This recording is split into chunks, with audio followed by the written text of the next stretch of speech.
नमस्कार, मैं अविनाश रंजन गुप्ता आप सभी का अपने चैनल पर हार्दिक अभिनंदन करता हूं। आज के इस वीडियो में हम लोग संत कबीर दास के पद पर विचार करने वाले हैं।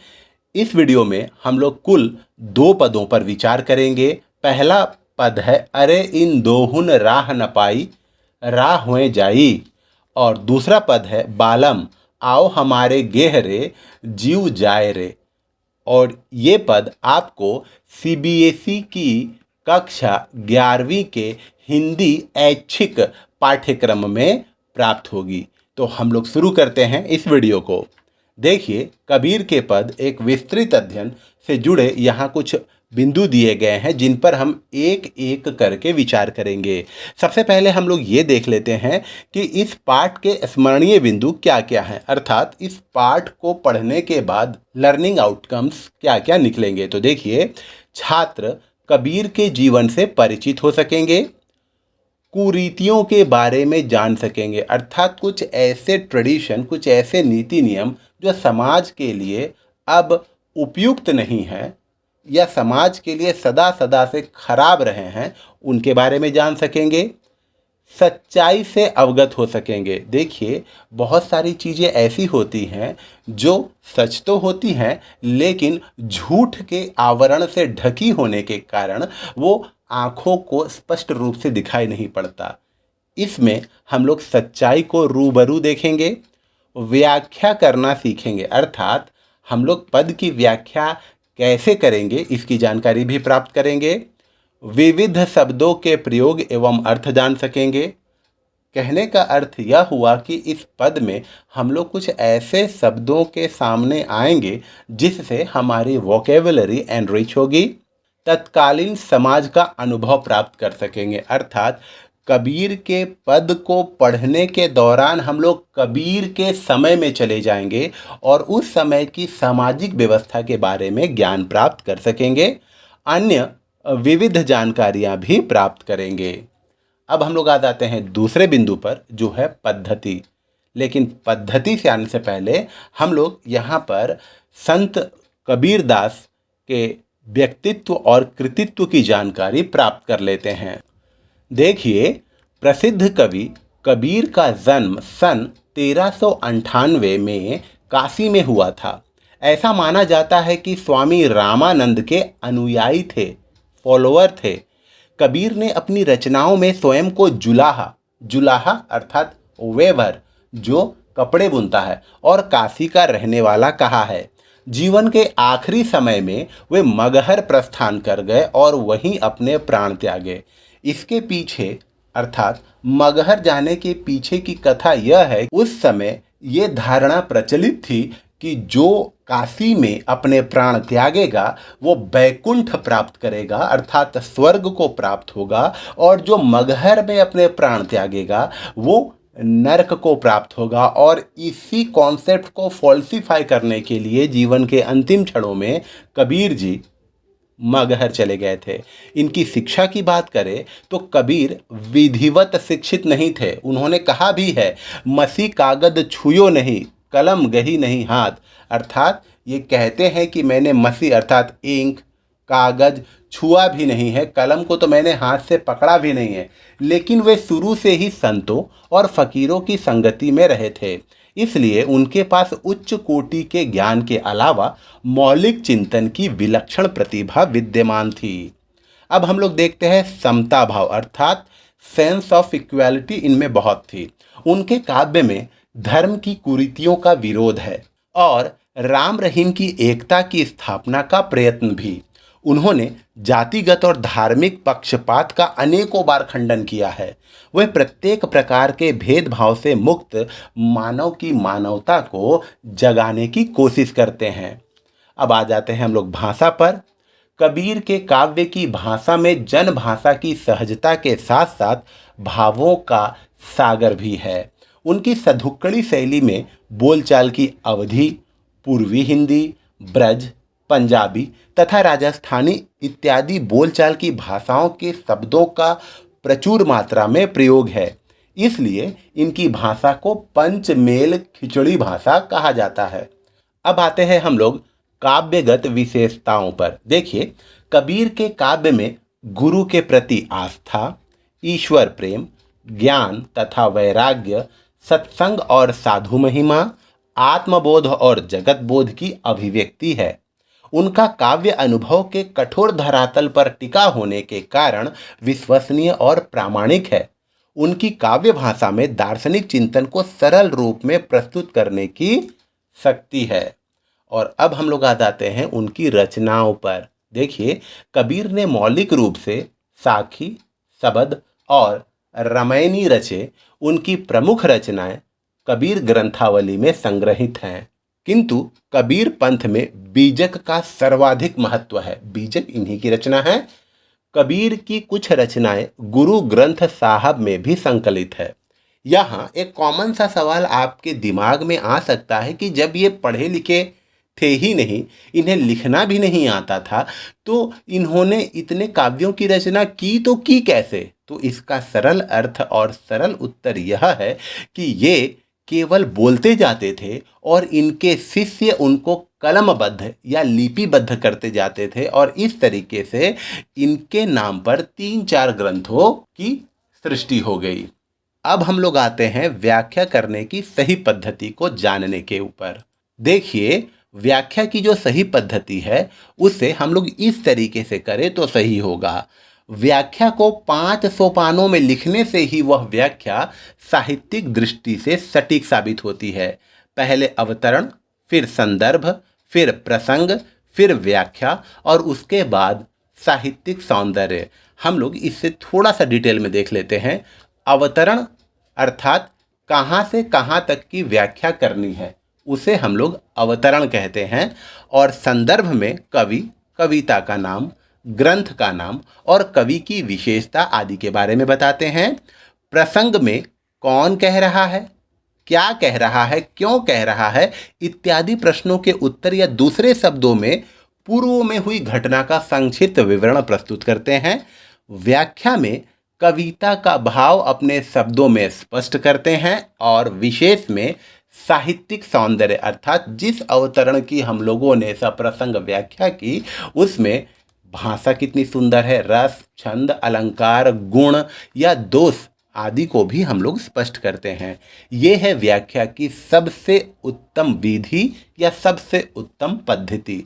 अब हम लोग आ जाते हैं व्याख्या भाग 1 पर, जो इसी परिपाटी पर किया गया है। ये देखिए पद 1, और यही जो है यही अवतरण है, अर्थात इसी अवतरण की हम लोग संदर्भ, प्रसंग, व्याख्या और विशेष मेंशन करेंगे। मैं पद पढ़ रहा हूं। अरे इन दोहुन राह न पाई, हिंदू अपनी करे बड़ाई, गागर छुअन न देई, बेस्या के पायन तरसोवे, यह देखो हिंदुआई। मुसलमान के पीर औलिया, मुर्गी मुर्गा खाई, खाला केरी बेटी ब्याहे, घर ही में करे सगाई। बाहर से एक मुर्दा लाए, धोए धाए चढ़वाई, सब सखियां मिली जेवन बैठी, घर भर करे बड़ाई। हिंदुन की हिंदुआई देखी, तुर्कन की तुर्काई, कहे कबीर सुनो भाई साधो, कौन राह होए जाए। अर्थात इस पद में कबीर ने हिंदुओं के नीति नियमों की कटु आलोचना की है तो मुस्लिमों के नीति नियमों की भी कटु आलोचना की है, और दोनों धर्मों में निहित खामियों को उजागर किया है। हम लोग शब्दार्थ देख लेते हैं। ये देखिए शब्दार्थ है। वीडियो को पॉज करके आप इसका अध्ययन जरूर करें। हम लोग आ जाते हैं संदर्भ में। संदर्भ, प्रस्तुत पंक्तियां हिंदी साहित्य के स्वर्ण युग भक्ति काल की निर्गुण भक्ति काव्य धारा की ज्ञान मार्गी शाखा के संत कवि कबीर दास जी की रचनाओं से उद्धृत है। प्रसंग, प्रस्तुत पंक्तियों में संत कवि कबीर दास जी दोनों धर्मों, वैदिक अर्थात सनातन धर्म और इस्लाम के बाह्य आडंबरों, छुआछूत, जाति प्रथा, मांसाहार, घर में विवाह आदि प्रथाओं पर विरोध प्रकट करते हुए समाज के समक्ष यह प्रश्न रखते हैं कि व्यक्ति को कौन से धर्म का धर्मावलंबी होना चाहिए। अपनी बात रखते हुए कबीरदास जी कहते हैं कि, व्याख्या में आ जाते हैं। व्याख्या, हिंदुओं के विषय में कबीर का कहना है कि ये वर्ण भेद या जाति भेद में विश्वास करते हैं। उच्च वर्ण का व्यक्ति निम्न वर्ण के व्यक्ति को अस्पृश्य मानता है। उसे अपने पात्रों अर्थात बर्तनों को छूने नहीं देता, परंतु स्वयं वैश्यागमन जैसे निम्न कार्य में लिप्त है। तात्पर्य यह है कि हीन कर्मों में लीन है, केवल श्रेष्ठ होने का दिखावा करते हैं। जाति भेद और वर्ण भेद को वरीयता देते हैं, प्रधानता देते हैं। मुसलमानों की दशा भी कुछ भिन्न नहीं है। ये दिखावा करते हैं कि पीर औलिया बनकर माया मोह से दूर है, दूसरी ओर अपनी रसना अर्थात अपनी जीभ के आगे विवश हैं। केवल स्वाद के लिए मांसाहार करते हैं, जीव हत्या करते हैं। स्त्रियां एक साथ बैठकर खाती है और खाने की तारीफ करती है। जीव हिंसा करने वाले खुदा के बंदे कैसे हो सकते हैं? समाज की नीतियों के प्रतिकूल रक्त संबंधों में विवाह करते हैं, अपनी मौसेरी बहन से विवाह कर लेते हैं। दोनों ही सत्य की राह से भटके हुए हैं। इस प्रकार दोनों को ही ईश्वर की प्राप्ति नहीं हो सकती। विशेष, इस पद में कबीर ने सधुक्कड़ी भाषा का प्रयोग किया है। शब्दों के सटीक चयन ने पद के कथ्य को उचित प्रहारात्मक रूप प्रदान किया है। व्यंजना शब्द शक्ति का कवि ने सुंदर प्रयोग किया है। अनुप्रास अलंकार की छटा सर्वत्र दर्शनीय है, जैसे मुर्गा मुर्गी, बेटी ब्याहे, धोए धाए, सब सखियां कहे कबीर। इन सब में अनुप्रास अलंकार है। हिंदुन की हिंदुआई तथा तुर्कन की तुर्काई पदावली का लालित्य दर्शनीय है। पूरे पद में नाद सौंदर्य विद्यमान है। पद छंद का प्रयोग है। प्रसाद गुण से पद सरस बन पड़ी है, अर्थात इसका अर्थ आसानी से समझ भी आ रहा है। कबीर दास जी ने हिंदुओं और मुसलमानों के बाह्य आडंबरों अर्थात दिखावों पर तीखा प्रहार किया है। तो इस तरीके से हम लोगों ने पहली व्याख्या पूरी की। अब हम लोग आ जाते हैं दूसरी व्याख्या पर, जो कुछ इस प्रकार है। पद 2 और ये पूरी व्याख्या को हम लोग कहेंगे अवतरण। बालम आवो हमारे गेह रे, तुम बिन दुखिया देह रे, सब कोई कहे तुम्हारी नारी, मोको लागत लाज रे, दिल से नहीं लगाया तब लग कैसा स्नेह रे, अन्न न भावे नींद न आवे, गृह बन धरे न धीर रे, कामिन को है बालम प्यारा, ज्यों प्यासे को नीर रे, है कोई ऐसा पर उपकारी, पीवसो कहे सुनाए रे, अब तो बेहाल कबीर भयो है, बिन देखे जीव जाए रे। अर्थात ये अपने आप को पत्नी के रूप में और ईश्वर को पति के रूप में मानते हुए कह रहे हैं कि आपने तो आज तक मुझे हृदय से लगाया ही नहीं है, और कैसे लोग मुझे आपकी पत्नी के रूप में स्वीकार करने लग गए हैं।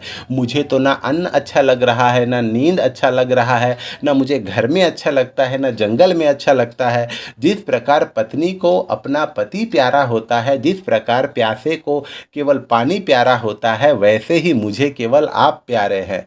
क्या कोई ऐसा उपकारी व्यक्ति है जो मेरी मन की व्यथा को आप तक सुना दे? अब तो मेरा जीना बेहाल हो चुका है, आपके दर्शन के बिना मेरे प्राण अब तब जाने वाले हैं।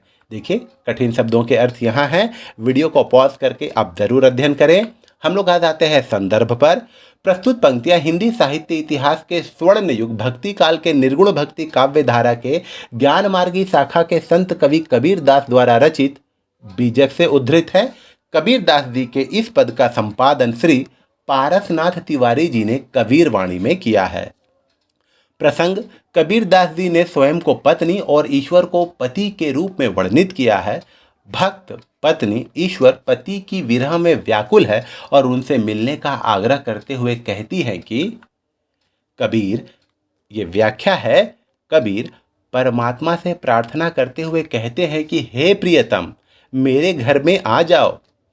तुम्हारे बिना यह शरीर बहुत दुखी हो गया है। मुझे सभी तुम्हारी पत्नी के रूप में पुकारते हैं, किंतु मुझे इस पर शर्म आती है। तुमने मुझे अपने हृदय से नहीं लगाया। यदि तुम ऐसा नहीं करते तो कैसे तुम्हारा अनुभव करूं?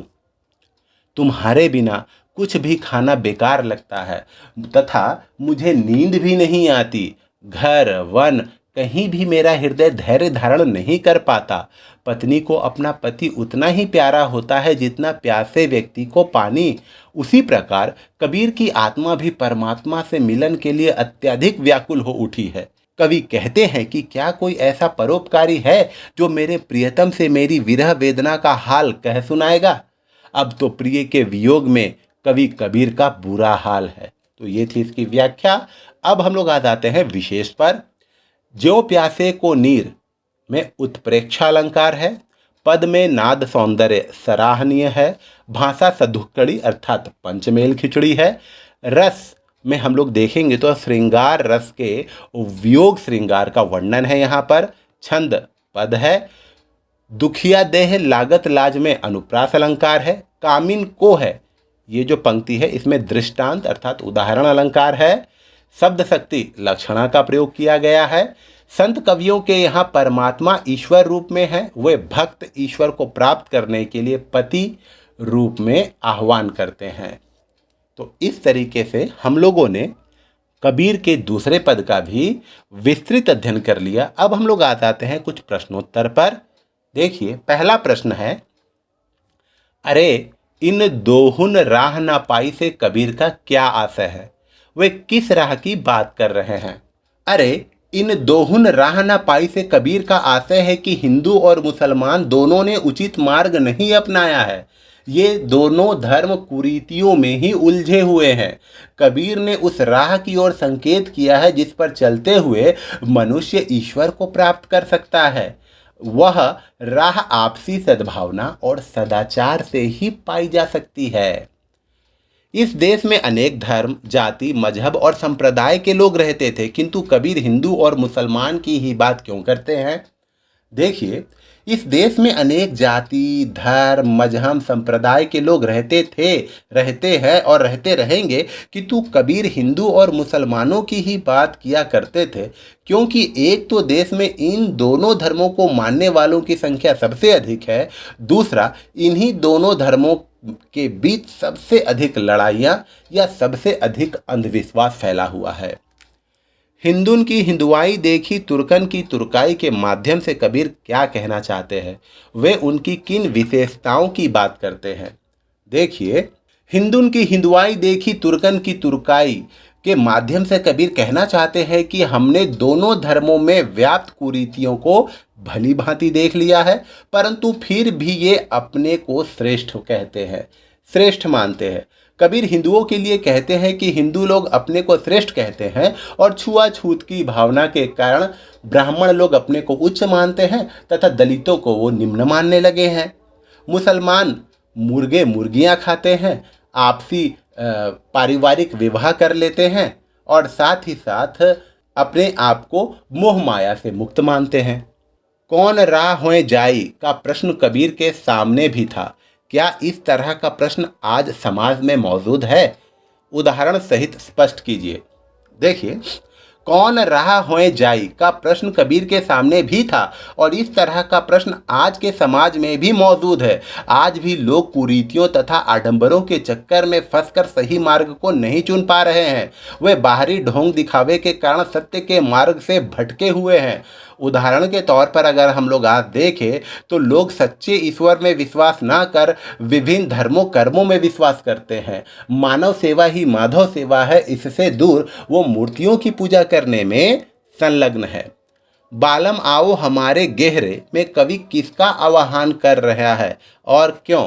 देखिए, बालम आओ हमारे गहरे में कवि प्रियतम रूपी परमात्मा या ईश्वर का आह्वान कर रहा है, क्योंकि उसके बिना शरीर अत्यंत दुखी हो गया है। हृदय में विरह की अग्नि जल रही है जो परमात्मा से मिलन के बाद ही बुझेगी। अन्न न भावे नींद न आवे का क्या कारण है? ऐसी स्थिति क्यों हो गई है? अन्न न भावे नींद न आवे का कारण परमात्मा से अलगाव, बिछड़ाव या वियोग है। ऐसी स्थिति हो गई है क्योंकि उसे परमात्मा से सच्चा प्रेम है और मन में उससे मिलने की उत्कट लालसा है। कामिन को है बालम प्यारा, ज्यों प्यासे को नीर रे से कवि का क्या आशय है? स्पष्ट कीजिए। देखिए, कामिन को है बालम प्यारा, ज्यों प्यासे को नीर रे से कवि का आशय है कि प्रेयसी अर्थात पत्नी को अपना पति उतना ही प्यारा होता है जितना प्यासे को पानी। जिस प्रकार प्यासे व्यक्ति को पानी न मिलने पर उसके प्राण निकलने लगते हैं, वो व्याकुल हो जाता है, उसी प्रकार कबीर की आत्मा भी परमात्मा से मिलन के लिए अत्यंत व्याकुल हो उठी है। कबीर निर्गुण संत परंपरा के कवि हैं और यह पद बालम आओ हमारे गहरे साकार प्रेम की ओर संकेत करता है। इस संबंध में आप अपने विचार लिखिए। देखिए, कबीर निर्गुण संत परंपरा के कवि हैं जिसमें निराकार प्रेम अर्थात ईश्वर के प्रति प्रेम को महत्ता दी जाती है। आलोच्य पद में साकार की ओर संकेत तो है, किंतु इसके मूल में निराकार प्रेम ही है, अर्थात प्रत्यक्ष रूप में सगुण की चर्चा है, लेकिन वास्तव में निर्गुण का ही गुणगान किया गया है। तो इस तरीके से हम लोगों ने कबीर के पद का एक विस्तृत अध्ययन पूरा कर लिया। इस वीडियो के डिस्क्रिप्शन में आपको इसका टेक्स्ट अवेलेबल हो जाएगा। उम्मीद करता हूं कि आपको मेरा ये वीडियो ज़रूर अच्छा और इन्फॉर्मेटिव लगा होगा। हम पुनः मिलेंगे किसी अगले वीडियो में। तब तक के लिए धन्यवाद।